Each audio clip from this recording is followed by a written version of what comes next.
तो hello learners, और हम आ चुके हैं एक और नई वीडियो में। और सी प्रोग्रामिंग की इस सीरीज़ में हमारी जो नेक्स्ट वीडियो होने वाली है, जो आज का टॉपिक है, वो है कि हम एक्सेस मॉडिफायर्स फॉर्मेट स्पेसिफायर्स जो थे हमारे, उनको कैसे हम यूज़ कर सकते हैं अलग अलग जगह पे, और उनमें क्या क्या मॉडिफिकेशंस कर सकते हैं, उनका एक्चुअल यूज़ कहाँ होगा। ठीक है, और वो हम जानेंगे अर्थमेटिक ऑपरेशंस की हेल्प से। अर्थमेटिक ऑपरेशंस मतलब प्लस माइनस मल्टीप्लाई डिवाइड, दो नंबरों के बीच में, ठीक है, जोड़ना घटाना, ये सब हम करेंगे आज के उसमें। ठीक है, तो एक काम करते हैं, सबसे पहले ना एक जोड़ना घटाना तो जैसे कैलकुलेटर होता है तुम्हारा, उसकी तरह काम करेंगे। तो हम एक काम करते हैं कि एक ना दुकान ले लेते हैं सपोज। ठीक है, एक दुकान, मान लो एक दुकान के लिए प्रोग्राम बनाना है, तो हम शॉप का नाम रख देते हैं, मान लो फ्रूट शॉप। ठीक है, अंडरस्कोर शॉप और डॉट सी। ठीक है, अब एक फ्रूट शॉप के लिए बना रहे हैं तो हमेशा की तरह सी प्रोग्रामिंग जैसे हमारी चालू होती है, इंक्लूड stdio, ठीक है, और इन मेन, और यहाँ पे रिटर्न 0। ठीक है, तुम चाहो तो वॉइड मेन भी ले सकते हो, मर्जी है तुम्हारी। अब ये तो हो गया हमारा, तो हमने दुकान बना दी। ठीक है, अब इसके बाद हमको इसमें क्या करना है, बेसिकली अलग अलग सामान डालने हैं। अब दुकान बन गई, दुकान में सामान डाल देते हैं। ठीक है, और सभी सामान की कोई वैल्यू होगी तो वैल्यू हम इंट में ले सकते हैं, और डबल में भी ले सकते हैं, शॉर्ट में भी ले सकते हैं, पर अभी के लिए इंट में ले लेते हैं। ठीक है, इंट में हमने ले लिया मैंगो। ठीक है, अब मान लो तुमको कि मल्टीपल आइटम्स डिक्लेयर करने हो, मल्टीपल वेरिएबल्स डिक्लेयर करने हो, तो उसके लिए ये तरीका है कि या तो int main, int mango, int Apple, ऐसे करो। ठीक है, एक तरीका तो ये है तुम्हारे पास। दूसरा तरीका ये है कि इनको ऐसा कर दो, मैंगो एप्पल। एक सेकंड रुकना, नोटिफिकेशंस को अभी के लिए डू नॉट डिस्टर्ब कर देते हैं। हाँ, ठीक है, एप्पल कर दिया, मैं ये कर दिया, अच्छा कॉमा डाल देना, हाँ इसके बीच में एप्पल कर दिया, यहाँ पे गवावा कर दिया, यहाँ पे बनाना कर दिया। ठीक है, इस तरह से मल्टीपल तुम वेरिएबल्स को डिक्लेयर कर सकते हो। अच्छा, अब वैल्यू देनी हो तो वैल्यू देना बड़ा सिंपल है, मैंगो लिखो इक्वल टू डालो, और जो वैल्यू देनी हो तुमको, जैसे मान लो हमको देने हैं 40 रुपए। ठीक है, एप्पल को हम दे देते हैं 60 रुपए। ठीक है, गवावा को दे देते हैं हम 30 रुपए। ठीक है, और बनाना को दे देते हैं हम 70। ठीक है, ऐसा ये चीज कर सकते हो तुम चाहो तो। ठीक है, ये इनिशियलाइजेशन और डिक्लेरेशन ऐसे भी कर सकते हो तुम। ये इनिशियलाइजेशन हो गई और ये डिक्लेरेशन हो गया, समझ गए। अब हमको इस पे अर्थमेटिक ऑपरेशंस लगाने हैं, तो हम कैसे कर सकते हैं, दो तरीके हैं। या तो तुम ऐसा करो कि यहाँ पे ना एक सम करके एक वेरिएबल बनाओ, इंट ले लो सम। ठीक है, और यहाँ पे जितने भी वेरिएबल है ना, सबको प्लस कर दो, जैसे मैंगो, फिर बीच में प्लस लगा दो एप्पल, बीच में प्लस लगा दो गवावा, बीच में प्लस लगा दो बनाना। ठीक है, और इसको फिर अब क्या कर लो, मैंने स्पेलिंग गलत दिख रही क्या। ठीक है, अब इसको प्रिंट कर दो, प्रिंट एफ का यूज करके यहाँ पे लिखो परसेंटाइल डी, और जिस चीज को प्रिंट करना है, तो हमने सम करा है तो सम को प्रिंट करना है हमें, और ये यहाँ पे ऐसे, ये चीज समझे। ठीक है, अब रन कोड करेंगे तो हम इन सब का प्लस होकर आ जाएगा, देखो 200 आ गया प्लस होके। सो बेसिकली तुम ये चीज कर सकते हो।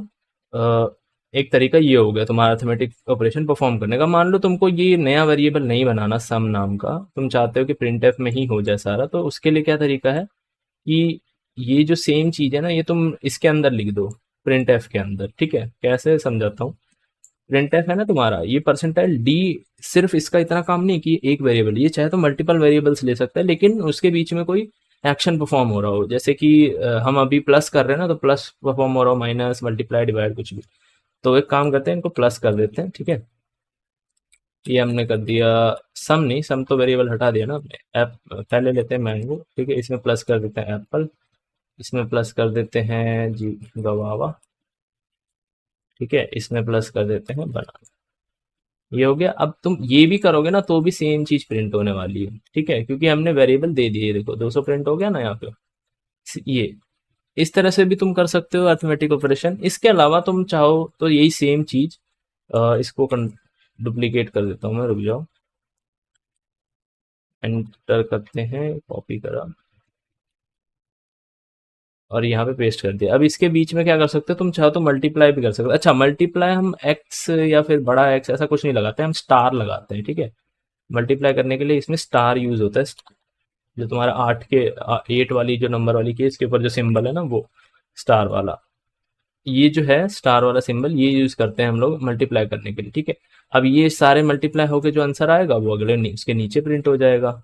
नीचे तो नहीं, उसके साथ ही प्रिंट होगा, ये देखो, क्योंकि हमने स्लैश एन नहीं लगाया हुआ है कहीं भी ना, नई लाइन नहीं लगी, तो स्लैश एन लगा देते हैं एक बार, बैक स्लैश एन। अब ये नई लाइन में प्रिंट होगा, ये देखो, ये इसका मल्टीपल होकर आ गया। समझ गए? तो इस तरह से हमने बेसिकली एक दुकान का प्रोग्राम बना दिया जहाँ पे ये सभी फल के प्राइस हैं और ये सब प्रिंट होके आ रहा है। ठीक है, ऐसे ही तुम डिवाइड के साथ भी कर सकते हो, ऐसे ही तुम इंट की, ये क्या नाम है तुम्हारा, परसेंटाइल का एक साइन होता है, रिमाइंडर निकाल के देता है, वो भी कर सकते हो, माइनस भी कर सकते हो। ठीक है, तुम अलग अलग एक्शन परफॉर्म कर सकते हो।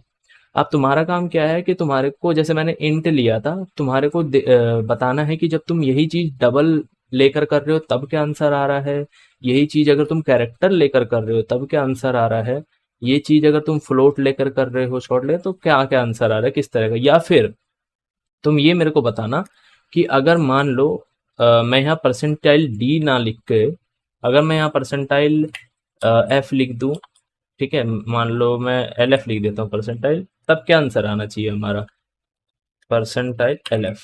ठीक है, अगर मान लो ये लिखूं मैं, तो हमारा आंसर क्या आना चाहिए, पहले ये तो यही देख लेते हैं। ये देखो, ये 0.000 आ रहा है, ये तुम्हारे को जो 200 आ रहा था ना, तुम्हारे को मुझे बताना है कि यहाँ 200 कैसे आएगा। ठीक है, ये तुम्हारा होमवर्क है, तुम्हारे को बेसिकली एक प्रोग्राम बनाना है, जैसे मैंने दुकान का बनाया, तुम कुछ और ले सकते हो, जैसे कोई मार्क्स हो गए, तुम्हारी क्लास के मार्क्स हो गए, या तुम्हारे घर में कोई सामान रखा है उसकी कोई प्राइस हो गया, वो लिख के रख सकते हो। ठीक है, जो भी तुम्हारा मन करे, तुम चाहे तो कोई टेबल बना सकते हो, जैसे होता है ना 2 1 जा 2 2 2 जा 4, ये वाली टेबल बना के दिखा सकते हो। तो तुम वो अपनी क्रिएटिविटी लगाओ और मेरे को एक प्रोग्राम कुछ भी बना के दो जहाँ पे तुम सारे अर्थमेटिक ऑपरेशन परफॉर्म कर रहे हो। ठीक है, सारी अर्थमेटिक में तुम्हारा प्लस भी होना चाहिए, माइनस भी होना चाहिए, डिवाइड भी होना चाहिए, मल्टीप्लाई भी होना चाहिए। ठीक है, और उसका तरीका यही होगा, हमेशा यही तरीका होगा। ठीक है, इसके अलावा जो मैंने एक पहले जो बताया था, जो तुम्हारा ये वाला तरीका था, दिखा देता हूँ, ये वाला, इससे भी कर सकते हो ट्राई। ठीक है, ये वाला ट्राई करोगे तो इससे भी तुम्हारे को और इजी पड़ेगा, कि तुम एक सम का बना दे रहे हो वेरिएबल, एक मल्टीप्लाई का वेरिएबल बना दे रहे हो, एक फ्लोट का फ्लोट कह रहा हूँ, एक डिवाइड का, एक माइनस का, ऐसे करके अलग अलग हिसाब से तुम बनाओ। और उसके अंदर सेंटेंस डिजाइन करो, जैसे मैंने तो यहाँ सिंपल परसेंटाइल डी लिख दिया था ना। सेंटेंस डिजाइन जैसे हो गया कि मैं लिख देता हूँ sum of the two numbers, या sum of the total items in shop is equal to, ऐसा करके लिख दिया मैंने। ठीक है, और जब मैंने करा तो अब देखो ये अच्छे से लिख के दिखा रहा है, sum of the total items in shop is equal to 200। ठीक है, इस तरह से, इस तरह से डिज़ाइन बनाओ अपने हिसाब से, और कमेंट में तुम चाहे तो पेस्ट कर दो, नहीं तो मेरा डिस्कॉर्ड है, वहाँ पे भी जाके तुम पेस्ट कर सकते हो इन चीज़ों को। ठीक है, मतलब अपने कोड्स को शेयर कर सकते हो। बाकी मैं मिलता हूँ आपसे अगली वीडियो में, तब तक के लिए गुड बाय।